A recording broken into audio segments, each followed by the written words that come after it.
Well, joining us now, the senior Congress leader, Manish Tewari. Thank you, Manish, very much for being with us. Do you believe the situation in Arunachal Pradesh with this village has a lot to do with the fact that we've not built up infrastructure? It's something that we've just not done, not now, and we haven't done it for decades, which is why we are in this situation presently. Vishnu, I think there is a need to broaden this conversation. What we need to understand is that China has settled all its land boundary disputes with each of its neighbors except India and by extension Bhutan. And now currently the Sino-Bhutanese talks with regard to their border dispute are already playing themselves out. There was a meeting in Kunming, there was an agreement arrived at which was subsequently endorsed by both the countries, China and Bhutan. And so therefore, if that was to fructify, India would be the only one country with which China has outstanding border disputes. And if you look at the trajectory of the manner in which China has dealt with its other land boundary disputes, they have actually settled for much, much less than what they originally asked for.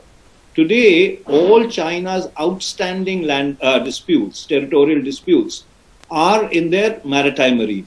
They are, except for India and with the Bhutan negotiations underway, there is no land boundary dispute which China has. Now, this begs a question that if China was willing to settle with everybody else, why aren't they willing to settle with India? And the answer is very simple. They want to keep this dispute simmering in order to ensure that India remains contained within the South Asian region and it is unable to fulfill its global aspirations. So therefore, the transgressions which you saw in Eastern Ladakh beginning in the April of 2020, which still continue, they still continue to hold territory. And now what has started happening in the eastern sector are a part of that larger strategy. And that is why the special representative talks have not gone further. I don't think there has been a round after 2019. So I entirely agree with what General Huda was saying earlier. We need to confront the reality. We need to tell the country that we have a situation which is sensitive, if not precarious. And we need to at least have a discussion on it threadbare. It is unfortunate that the Chinese transgressions took place in the April of 2020. Till today, you've not had a single discussion in Parliament on what has been happening on our borders.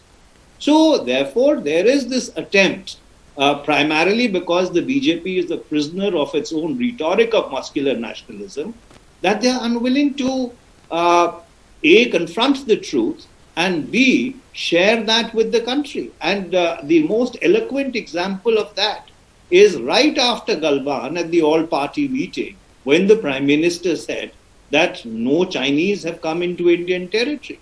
Now that begs a question, then did our people go across when the Galwan clash took place? So therefore, in order to manage the optics back home, you are actually conceding strategic space to the Chinese.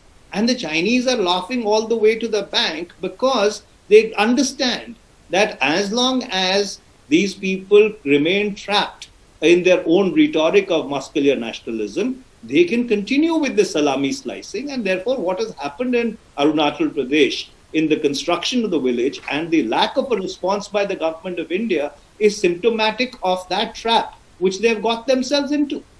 Yeah. All right. Well, Manish, thank you so much for sharing those thoughts with us. It is something we need to confront very, very urgently.